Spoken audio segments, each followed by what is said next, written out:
Hey, hi everybody. Welcome to my channel yet again. To new subscribers, welcome. My name is Miss Nabia. Like, share, and subscribe. To the usual people, welcome back. I hope you guys are doing all right. It's been lovely and sunny over here in the UK. We've been loving the weather. I hope you guys have been okay and your weather is nice. So yeah, this week back to Murder and Moisturize. I wanted to talk about um, honor killings. Now, usually this is a true crime actually. So I'm actually covering a murder this week.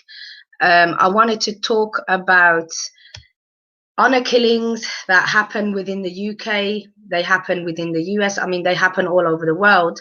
But this particular story that I wanted to focus on, talk about today, is Banaz Mahmod.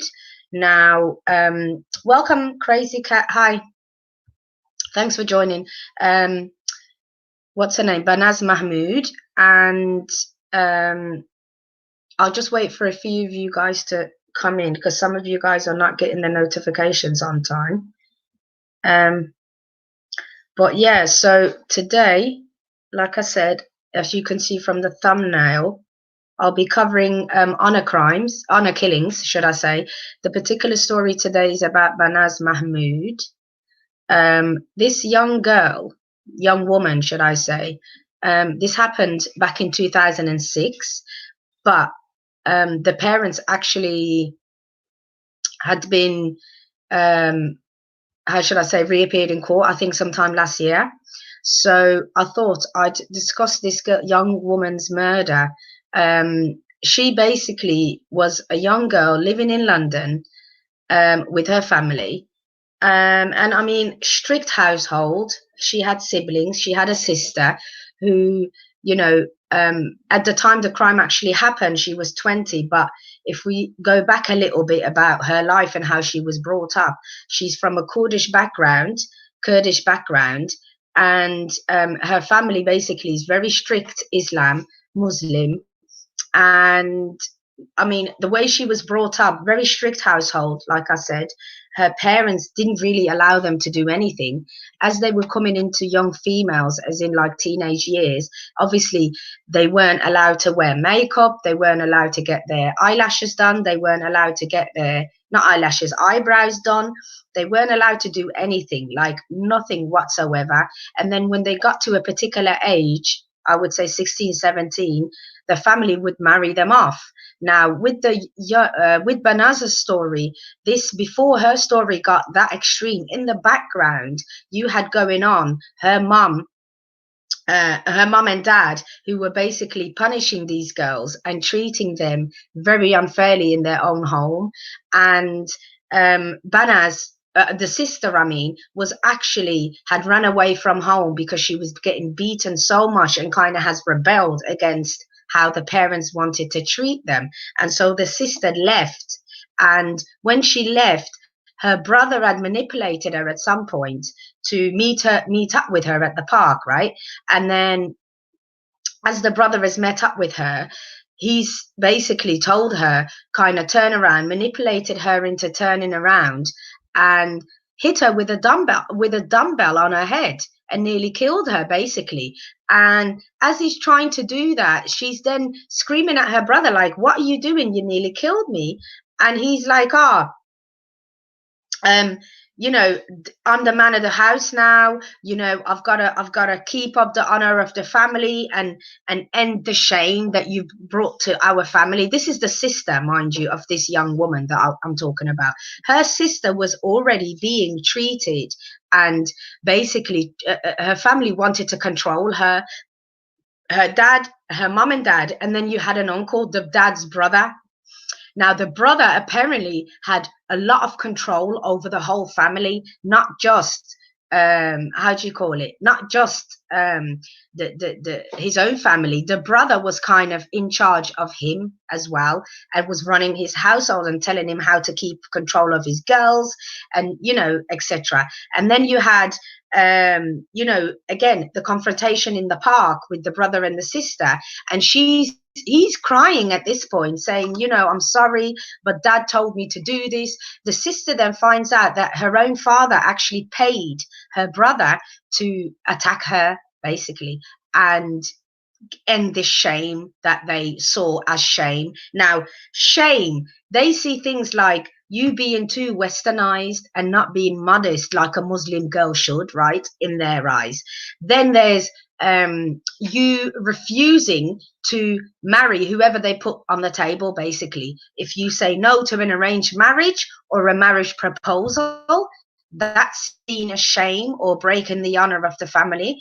Then you've got what did I say? I said already your appearance, right? The modesty and all that, being too westernized. Then you've got refusing the proposal.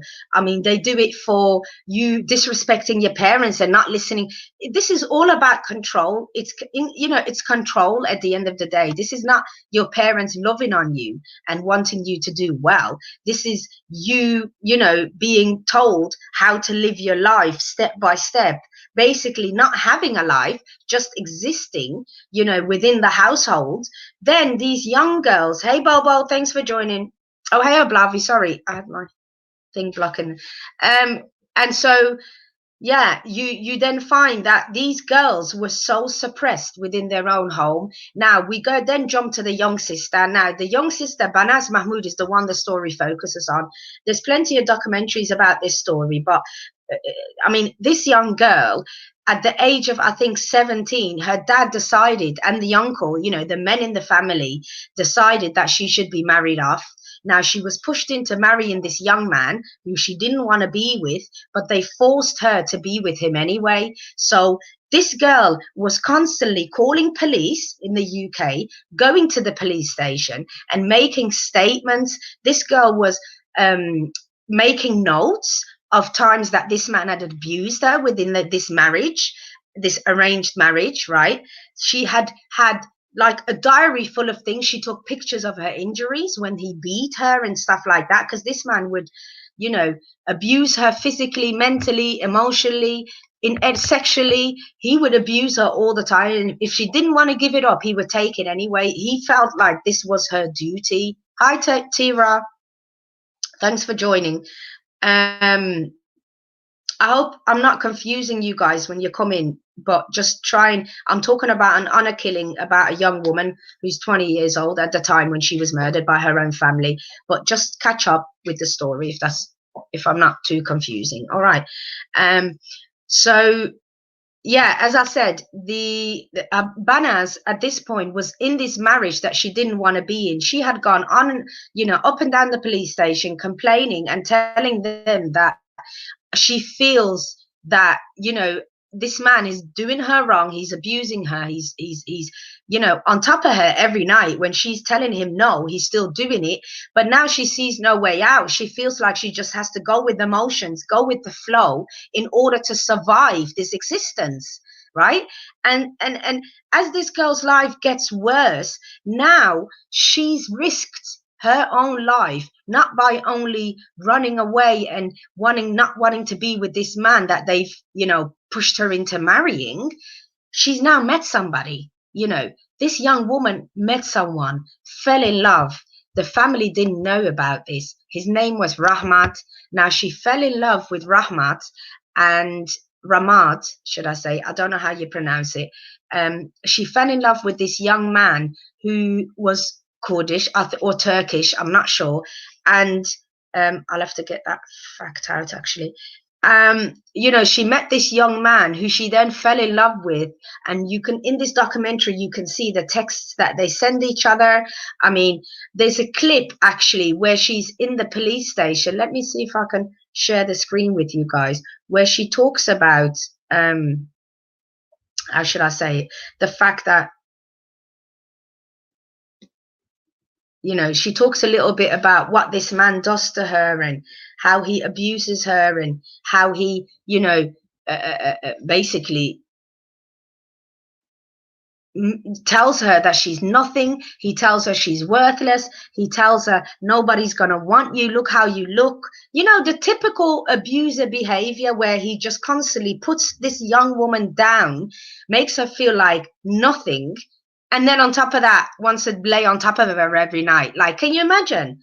Can you imagine this existence this young girl had? But then she fell in love behind everybody's back. She wanted to leave this man and get a divorce. And then they basically plot on her. Her own family plots on her and makes up some sort of I mean, the first instance, I mean, let me just quickly share the screen before I go into the family plot and show you guys a small clip, if without me doing too much, because it won't let me.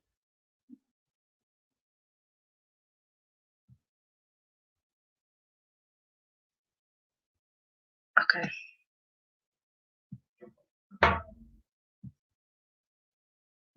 Sorry guys, I'm just trying to get it. Okay, there we are. I think you guys can see what I can see over there, yeah? Okay, so here's the clip. Please let me know if you can't hear it, but I'll turn everything up. Where she's in the police station.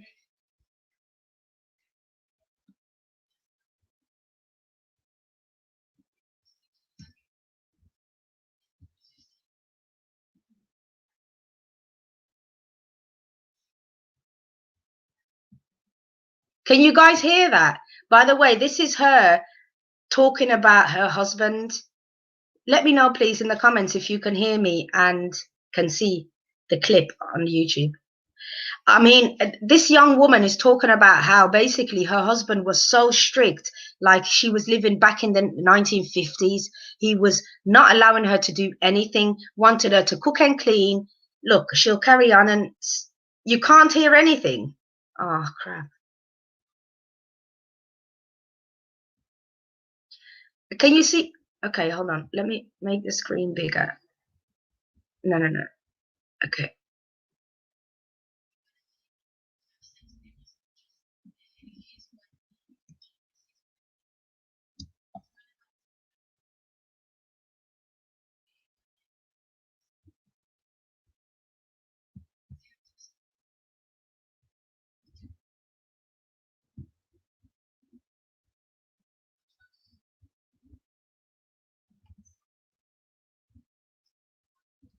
You see, she's oh, you can only hear me. Okay, sorry, I do apologize. Okay, she's basically saying that this man used to, when she would say no, he would pull her hair, pull her towards him. Like he would do whatever he wanted to her, when she was in the house. So it's like he would, let me just mute it. She would try and cover her body. He would pull the clothes off her. It was just awful for this young girl. You know what I mean? She was living a life where, in her eyes, she just wanted to be out of there. Now you get to the part where the family, basically, she has run away, but the family had tricked her to come back. Now they're plotting on her. Dad has decided to give her a concoction of brandy, some sort of alcohol concoction with brandy in there, told her to just jug it down. Mind you, this is a young woman who doesn't drink. Okay, he told her to jug it down so he could make her like be, incoherent, right? So they could then manipulate her and kill her, basically. She knew it and she felt it. She would go to the police station and tell them everything. She said that if anything happened to her, they would have to look at her family, basically. Go and look at my family if anything happened to me. So I think this girl knew, you could sometimes your spirit knows, isn't it? When you know you're not safe, you just know.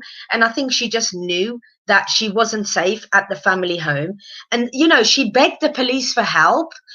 Imagine being 20-year-old young woman who is basically has her family against her, but goes to the authorities, the right authorities, tells them everything, has a notebook full of evidence and times and dates, has pictures of injuries and bruises that this man has caused, and she still can't get no help. They still sent her back home to the family.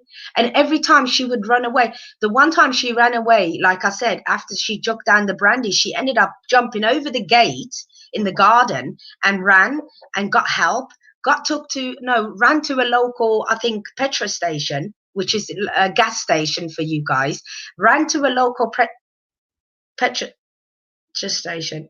You can't hear me, or you can? Sorry, you confused me now, T-Ra. I'm here chatting away. Can you all hear me?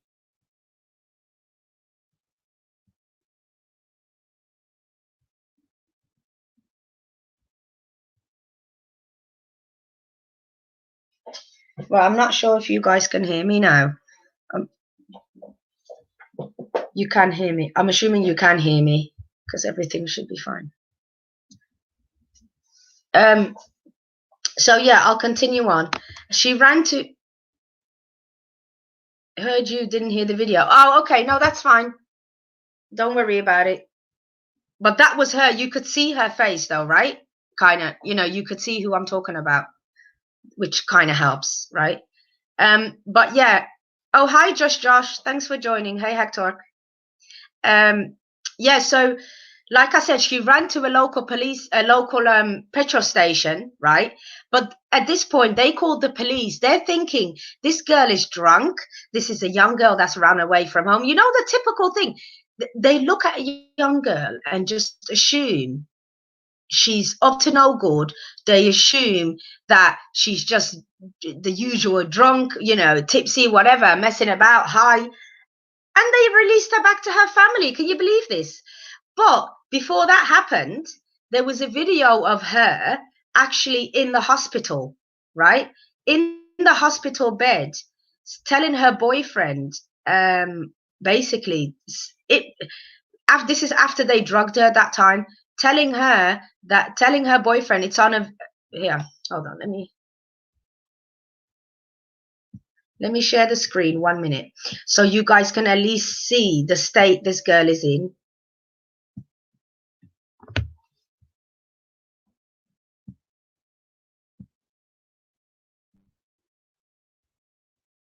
Right.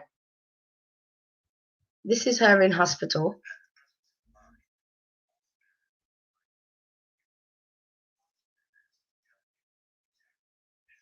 Basically, he was recording her on his phone so she could tell him what had happened. She said he brought her a drink in a black bag. She opened it and he told her to drink it slowly, slowly.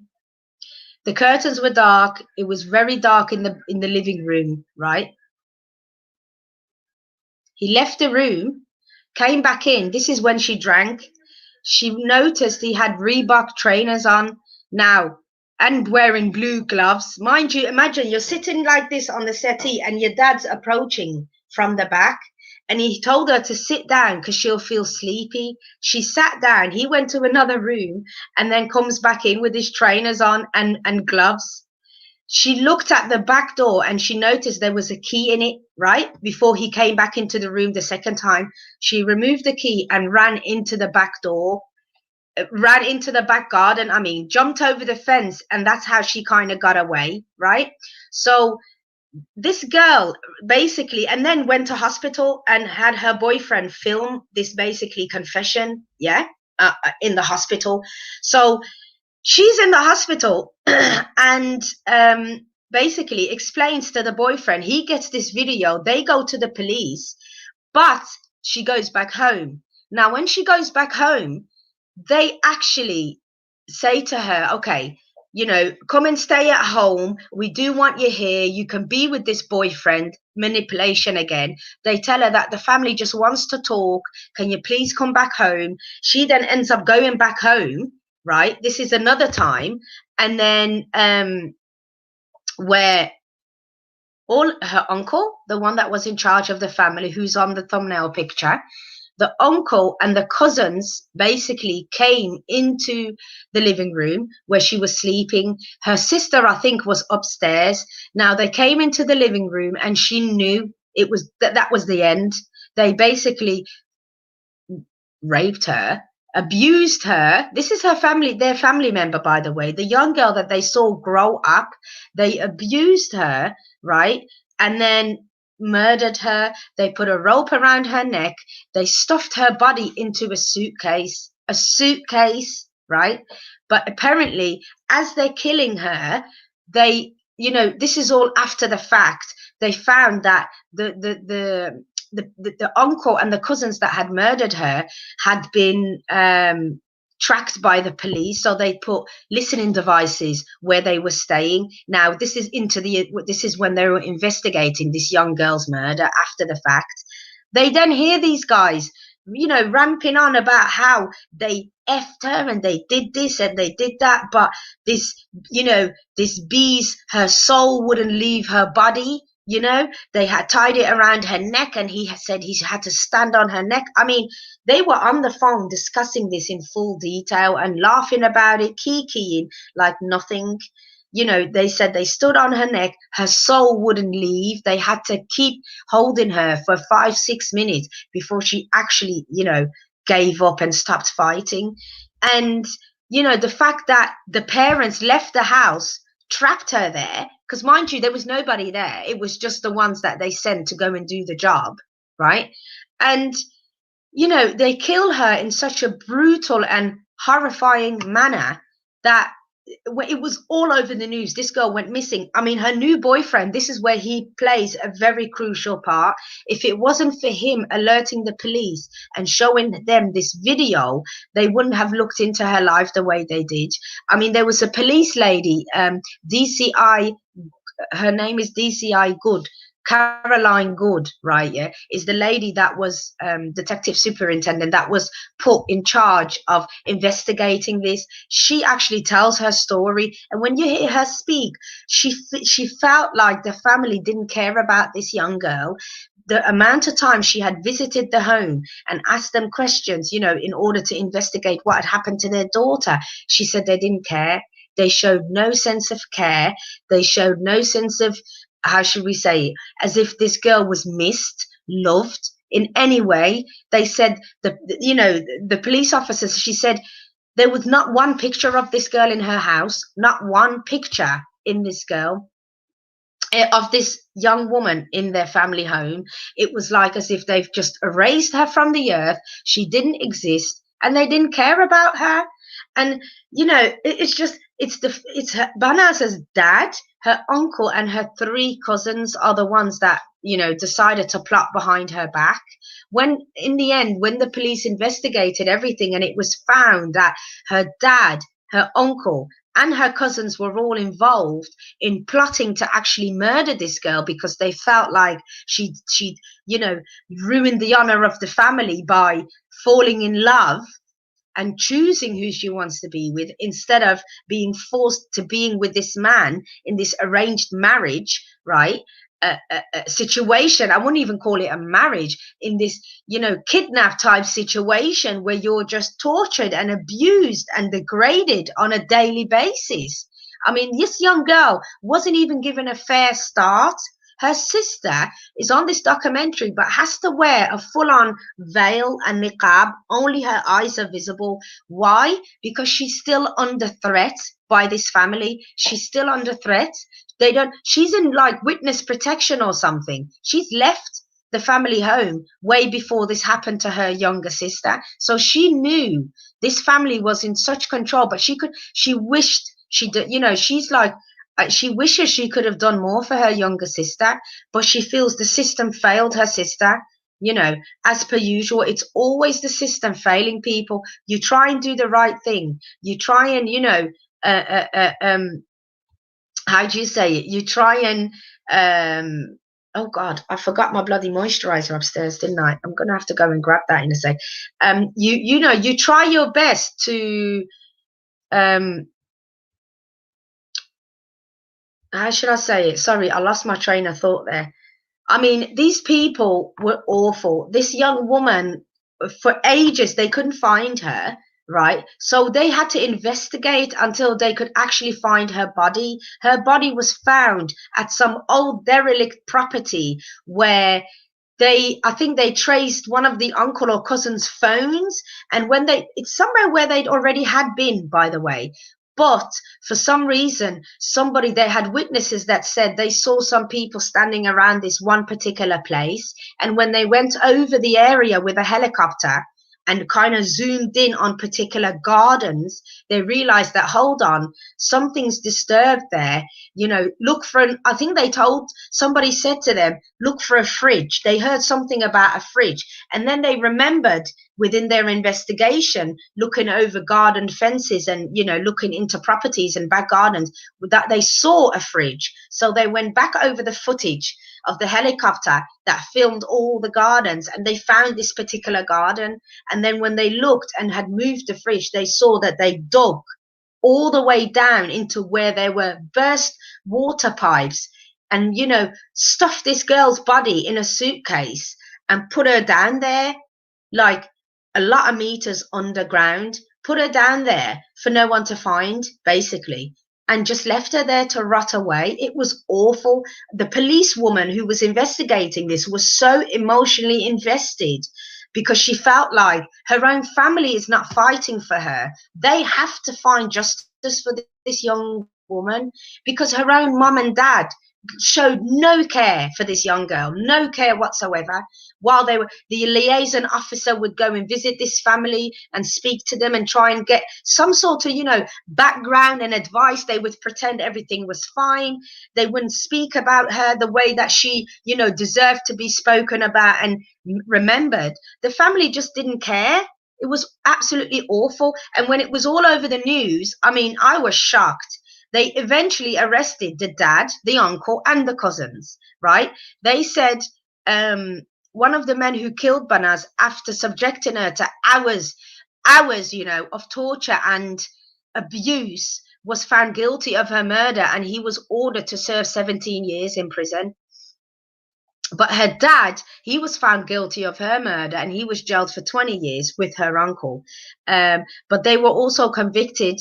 The uncle was also convicted, and he was sent for 23 years. The dad got 20 years. And then one of the uncles, and then a second man, a second murder trial was held, and another two men were convicted of her murder, and they were jailed for 20 and 21 years as well. I mean, this young woman, she was from a strict traditional Kurdish family. They lived in South London. They fled Iraq, Kurdistan, when she was only 10. So they lived in London. I mean, she only lived in London for 10 years of her life. 10 years, that couldn't have been great, because she was constantly being controlled. She was constantly being told how to live her life.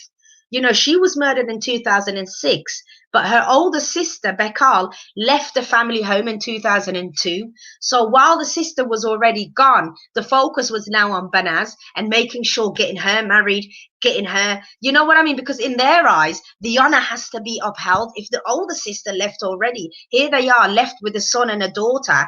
The other one's already absconded. They cannot afford to lose face within the community. And this is the problem. Let me just remind everybody, this is not about Islam.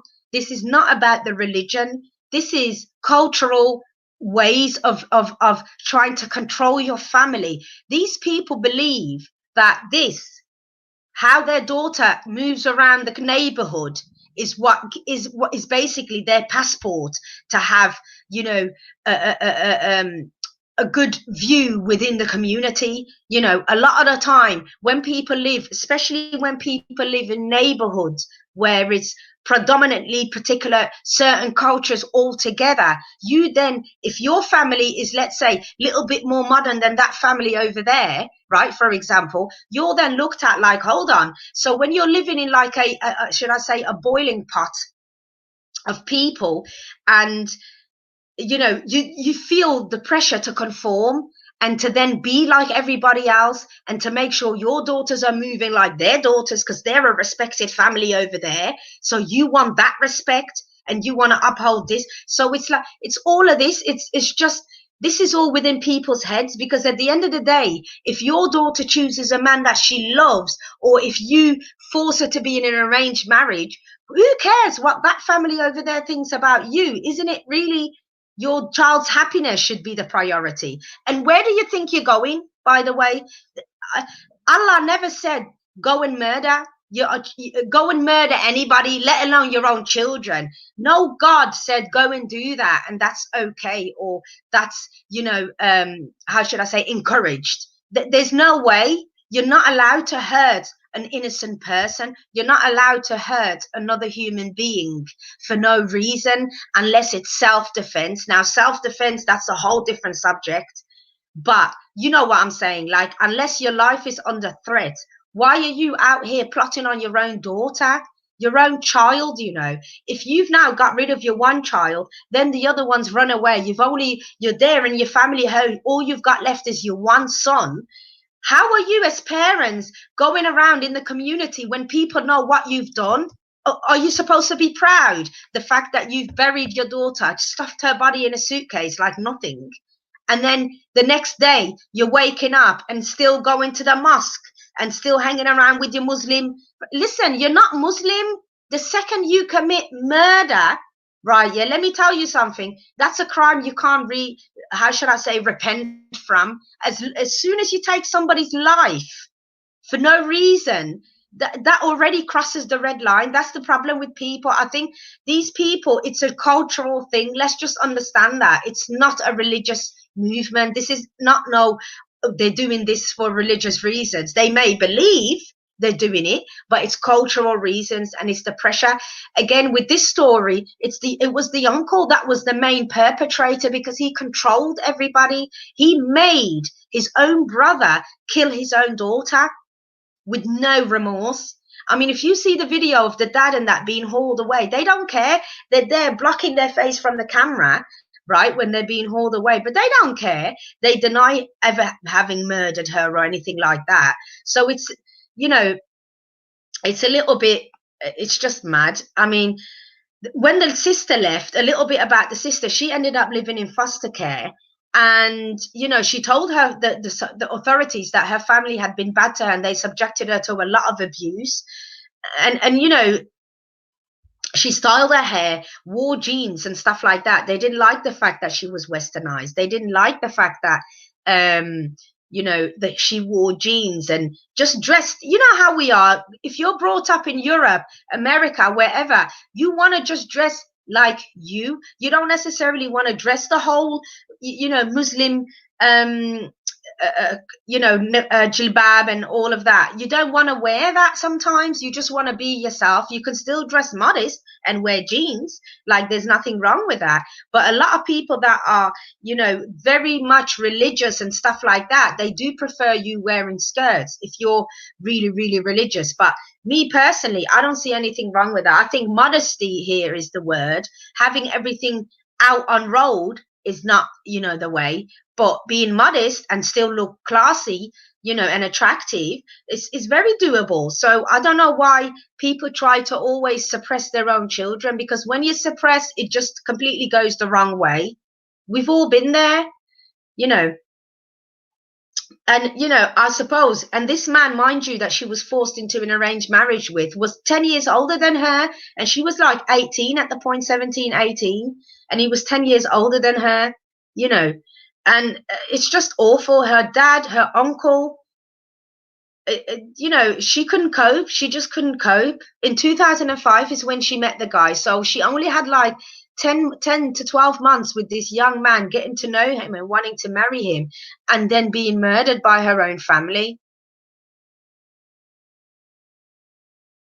It's just awful. And, she was pretty as well, as you can see from the picture. Gorgeous young girl.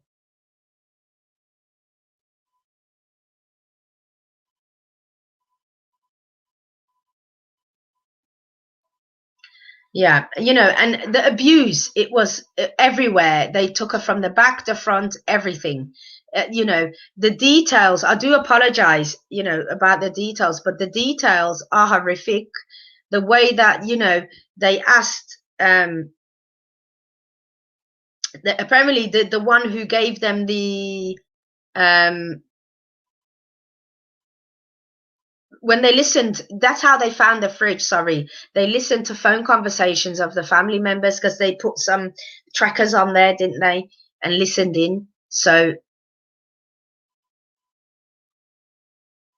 I mean, Two of the cousins, though, decided to flee back to Iraqi Kurdistan.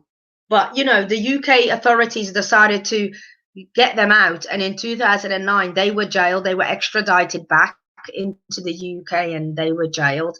But there's a documentary called Anna, and that was on English television actually last year. It was like a drama where actors played the real characters, and they kind of spoke about they replayed basically how her life was and how the police officer would go to her home, you know, and the family had no pictures of her and all of that. So it was really, really interesting to watch that as well. I mean, I did mention a few other young women that were honor killed as well. I mean, the most recent one that we had in the UK, and this was like within the last couple of months.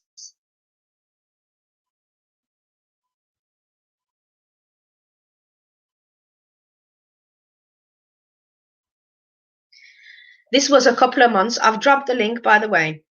This was in May last month, right? There was a young girl, young woman actually. She was a UK resident. Her name was Myra Sulfikar. She was a Pakistani origin, right? She was found dead in Lahore after refusing to marry a guy. They said a close friend of the law graduate had told Sky News that the 24-year-old's parents are struggling to come to terms with her death. Basically, somebody had proposed a marriage proposal and she refused. She was just there living her life in Pakistan. She had decided to visit there, went on holiday, came back to the UK, and then decided to go back and stay there for a bit. She studied law and she was found with bullet wounds in her rented flat after 4 men apparently were believed to have broken in on the Monday morning in May. This is last month. So it's still going on today. I know in Pakistan and these type of places and India and that, they happen all the time. They happen a lot, whether it's your brother killing you because they believe the family honor, whether it's your husband, whether it's somebody who wants to marry you and feels like nobody else can have you, whether it's, you know, you refuse to marry your cousin who they've promised you to. It's a lot of different things. It's a lot of different things. So, I mean, there's another young woman in Iran, actually, that was murdered not long ago. And her name is Ramina Ashrafi. I've hashtagged a lot of the most recent ones in the information section of my video, if you want to have a look. But this young woman was 14 years old, and this happened back in Iran, right? And it went as far as the country was that disgusted that the president had called for action to outlaw honor killings, because they said this was so brutal. Her own father murdered her yet again, and you know, they're saying that apparently he used a farming sickle to behead his own daughter. Her name was Romina. Hey, Ablavi, thanks for joining. And you know, hello. In her house and they cut her head off. Hey, I'm just gonna grab my moisturizers. Carry on. Okay. I think the story is sad, but this is the problem I have with society right now. There are too many men who believe that they are deserving of a female, no matter what they are in life. And when a female rejects them, they can't take the rejection. Oh my God, this one. And so instead of taking the rejection, they sit here and kill the woman because they think they deserve a beautiful wife. I don't know where this is coming from, but this is becoming an epidemic problem around the world. Because yeah, it's awful, isn't it? it is. It's becoming an issue. I mean, it happens everywhere. It happens in the United States. Plenty of women die because they reject a man. Look at that girl in Harlem. That guy bit her in the eye simply because she said she didn't want him to buy her a drink. You know, what kind of entitlement do some people have? And it's just getting worse. And it's still happening now. That's the thing. Yeah, it's getting worse. Well, I understand why it's happening in India and Pakistan because they spent generations wanting sons, and now they got too many men and not enough women, and people don't want to marry those men. And I'm sorry again to all the men that don't know this. A wife is the best investment you can make in society. A wife is one of the best ways to gain wealth as a man. So, Yeah. yeah, think Sorry, about I'm these back. systems. They have dowries, they have all these things where Yeah. the wife's family is giving the man's family money. You could change your station in life by just marrying one. Mm. And I think a lot of the time, how do you say it? That the issue is it's family wanting to marry, so it's like I'm the daughter in the family. They already got a cousin ready back home, usually Mm-hmm. Pakistan or wherever, and they want me to marry that person. So they'll find a ruse to tell me, oh, we're going on a family holiday or whatever. They find a way to get these young women out there, and a lot of the time, I mean, they happen here as well, but a lot of the time it's back home, and then you find out that it's a UK British resident that's born here. So this is how newspaper pick it up. But a lot of the time they, fool them into going over there for whatever reason. Could be a family wedding, could be a family celebration, anything, funeral. And then when you're over there, the cousin who they already had ready for you, but you won't know because they have these things going on in the background. Then all of a sudden you've got to marry the cousin. And if you refuse, now you're in the, now you got problems because they're looking at you sideways like, are you too good for us now? And furthermore, the one that's sitting in Pakistan or any of these other countries hasn't got a passport a lot of the time. So when you're coming over there as the passport holder and, you're the potential bride that he may be getting because the family already promised her to you. And then when she refuses you, it's like nobody's going to have you. Head, off with her head or throw her down the stairs. There's so But that's many that I can but name. that's Come on. because of the society they've created. They've created a Yes. society, and it's all around the world. Men matter more. But the problem with that is men don't give birth, so Yeah. they cannot recreate themselves. So now they're having the issue of marriage and the fulfillment of multiplying, having children, and these men are going crazy around the world Mm. Yeah. because I've during grabbed the my pandemic, moisturizers, by the way. I've I literally know. just washed my face with the cleanser, so I'm now gonna use the toner as we speak. But carry on. And then now Yeah. that these people are, women are saying no, like, don't Yeah. get it confused. I think there is a good portion of men that would enjoy raping women, just the way they act. Yeah. It's sad because a lot of the time, remember, your family is the people that you trust. Yeah. So if you're a young woman that's invested in her life and you're not really watching your parents, because remember, your parents, are you as a 16 or 17-year-old that calculated that you're already aware that they're plotting on you? You're not. You're just living with your parents that are strict Muslim parents, that's how you see them, that they've always been strict.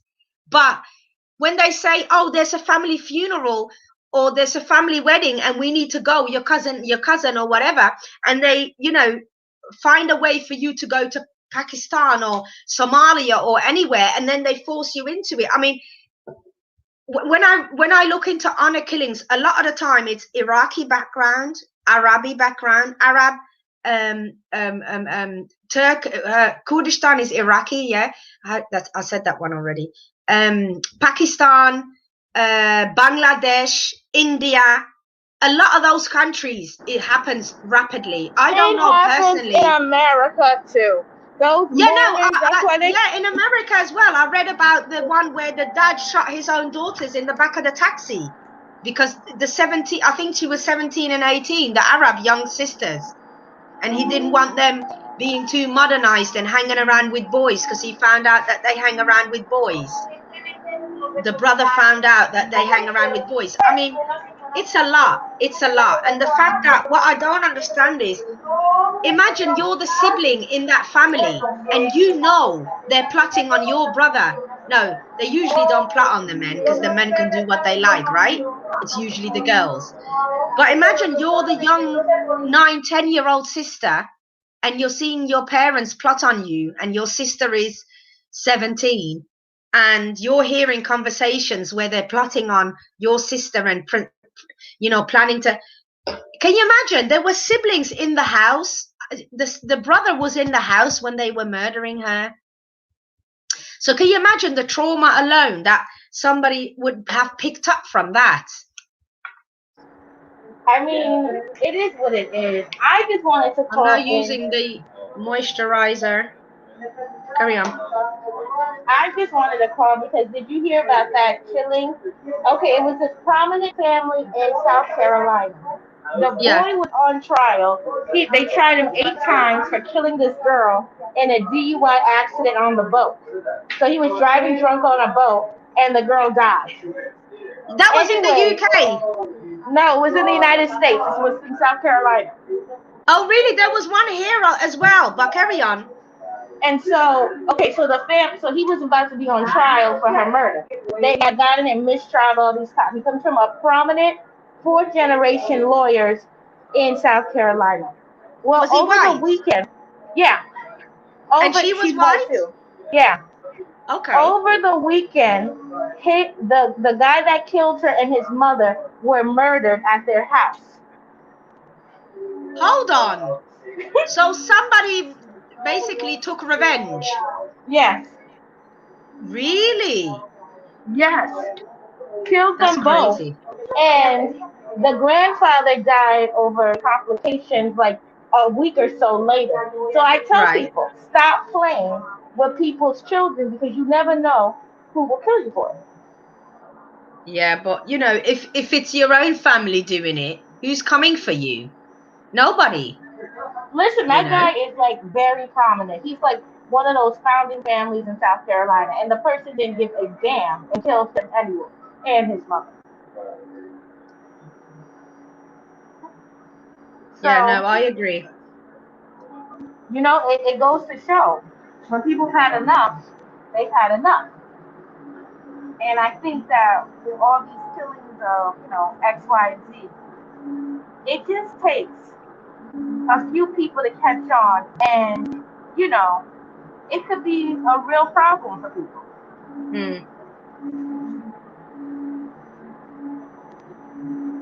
Sorry, I'm just working my chat as well, like how you left me to No. Well, that's all I wanted to say. I gotta go on the train, but you have a good murder and moisture. it. Thanks. Thanks for coming on anyway. Appreciate All you. right. Thank you. Bye. See you in a bit. All right. But yeah, I mean, Banaz was not the only one. Like I said, the most recent one was that young girl, the UK girl, the one from Pakistan. And then we have, besides Banaz's murder, we have another one that happened in the UK, and her name was Shafilia. Shafilia, I think Ahmed, her name was. Her name was Shafilia Ahmed, and I mean, again, she was from Pakistan, born and bred in England. She was born in Warrington, Cheshire, here in England, and she was killed, it says, in a suspected honor killing, but we all know it was an honor killing by her family in September 2003. So, and they killed her because they felt like their daughter was too westernized. Now, too westernized could be, having friends, girlfriends that you talk to, saying hi to your classmate that you saw who happens to be a boy. All of a sudden, you're looked at like you're not supposed to be doing these things. This girl wanted to go to university. She wanted to have a career. She, like most of these young Pakistani children who are born here, you're stuck between two worlds because it's all about listening to your family. Family comes before anything. It's that, like, family, family, family, family. Whatever's going on in the family is what needs to be dealt with. And so, you know, she came from very ultra conservative Pakistani parents, this young girl. You know, they wanted her to marry her cousin who was in his late 20s.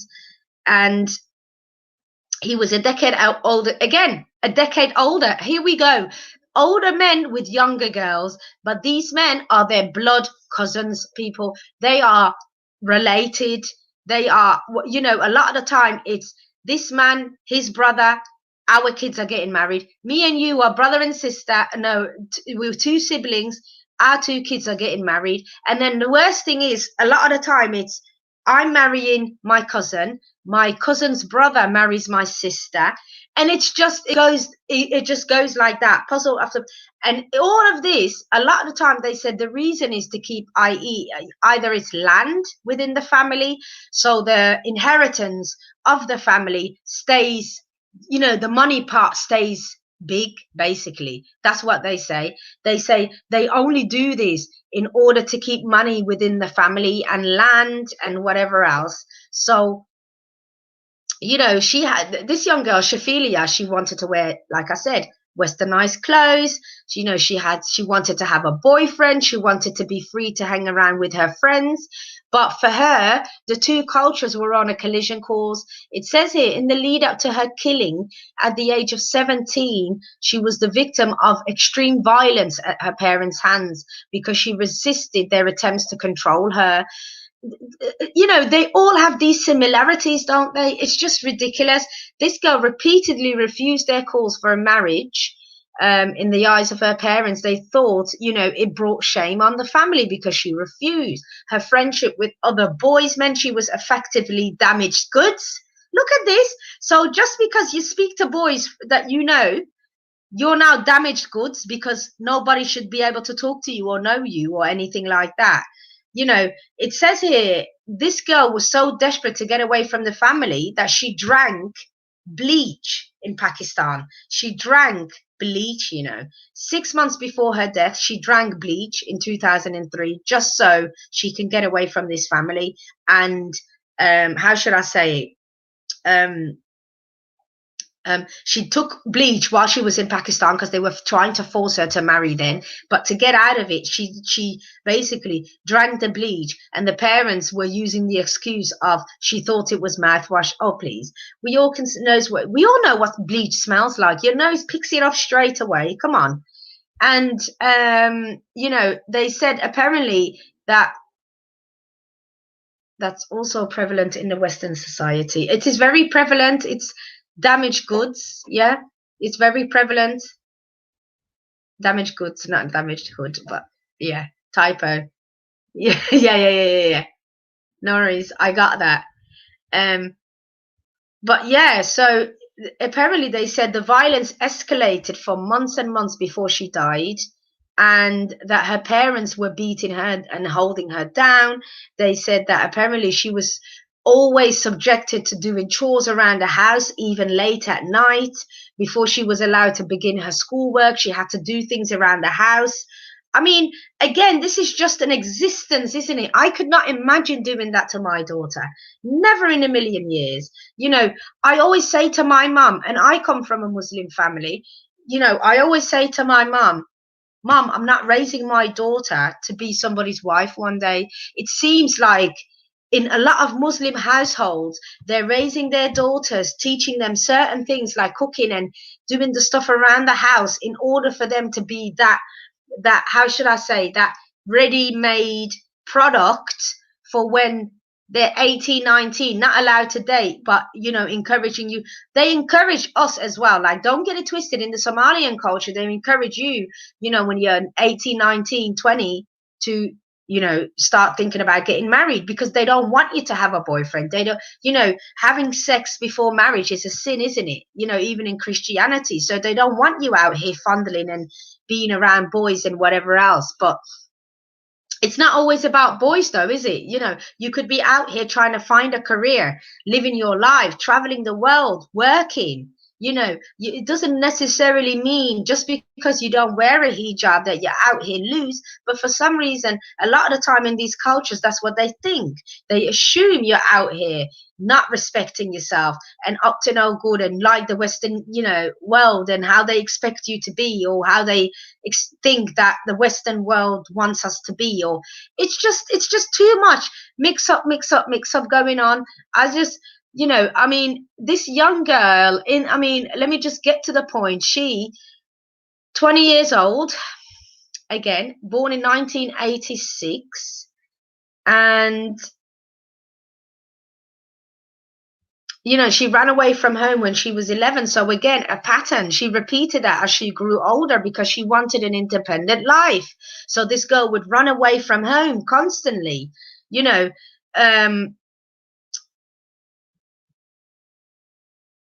Apparently the parents, there were warning signs. They said the parents said they tried to, you know, they tried to basically take her and force her into a marriage in Pakistan in 2002. But then her and her kids, the mum and the kids, were both thrown out of the house by the dad, apparently, and were temporarily put in a hotel by the government. The both parents have never said what that was about. To be fair, sorry, my eye seems a little bit itchy since I put the lotion on. But when I do apologize. When Shafilia went missing for the last time in September 2003, her parents, they didn't report anything. This is the thing with this pair. Like with Banaz's murder, you know, it's not like the parents reported her, but the boyfriend did, right? Because the parents didn't really. But this particular one, they didn't report her at all. The school, they didn't report her missing. It was a teacher at the high school who realized that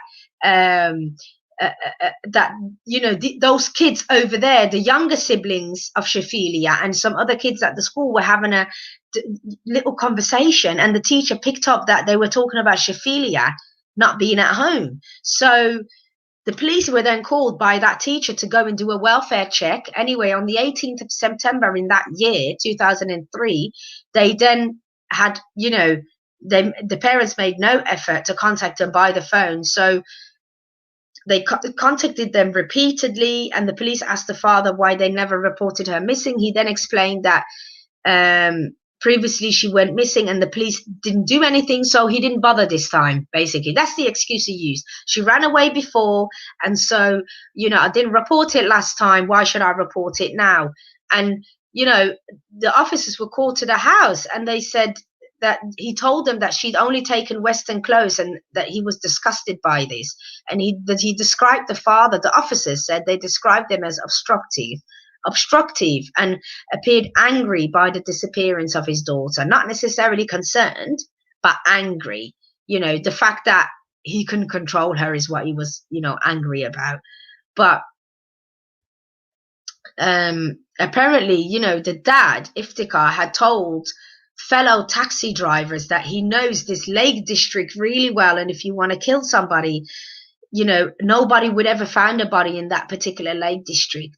He apparently was a taxi driver, so he's now discussing this with fellow taxi drivers, talking about how he would basically, if he was going to hide a body, that's where it would be, right?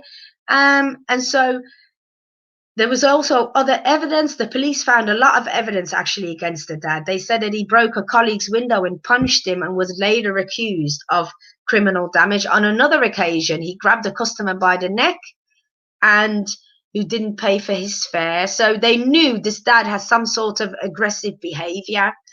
And then after, you know, Shafilia's disappearance, they apparently did a police conference, and a famous actress on a soap here in the UK read out some of her poems and stuff, and basically pleaded for this girl and for somebody to give them information on where she was.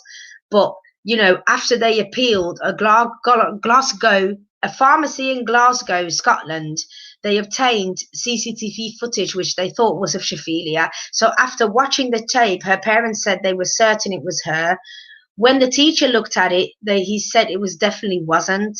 By that time, Shaphilia was already dead, by the way. So it couldn't have been her in the camera. But the parents were making it out to be like, yeah, that's our daughter in the camera. Now, 2 months after, and the police had done covert listening devices within the home, right? They heard the father basically was recorded saying things like that the system UK works on proof. And if they don't have proof, they can't really... if the police basically can't find proof, they usually don't come looking for people. So, and they also recorded him, the dad, saying things like DNA within the car and what would happen if the police found DNA within the car.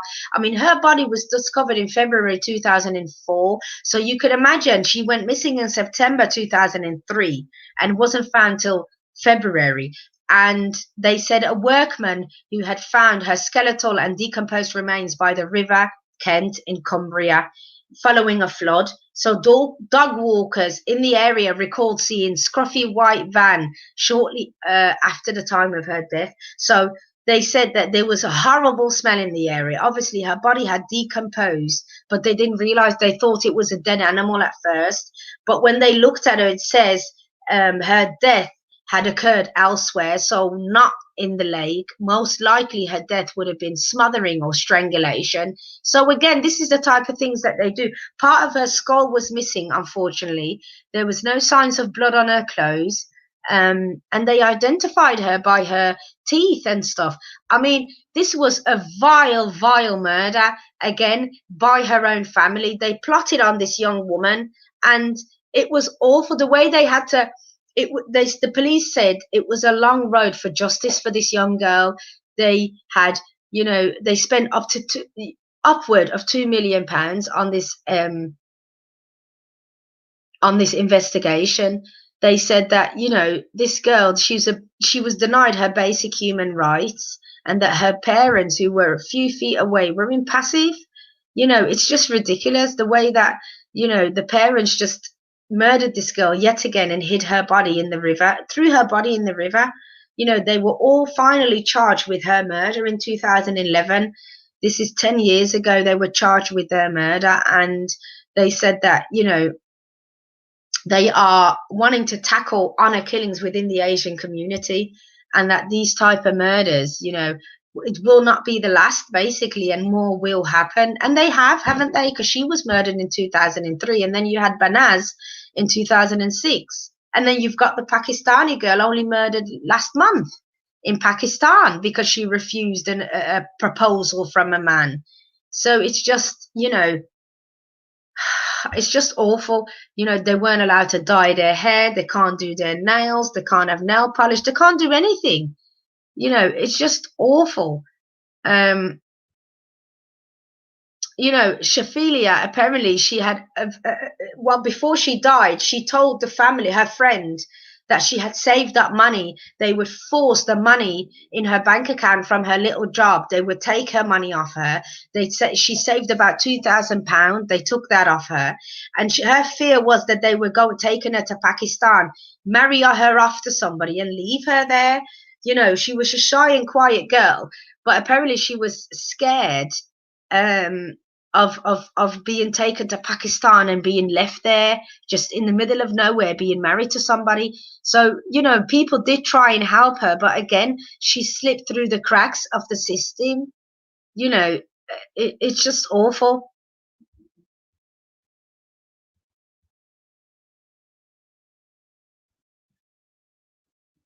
See, Shaphilia tried to run away from home, actually, and I was just reading a little bit more about, sorry, with my nose. She tried to run away from home the one night, and they picked her up. Actually, some of her friends had decided to pick her up, and apparently she had a boy. Again, these young women are falling in love by their own consent, and the family doesn't want them to choose their own way. They'd rather have their child be miserable, being abused in every which way possible by this man that they've paired her up with. That's what I don't understand.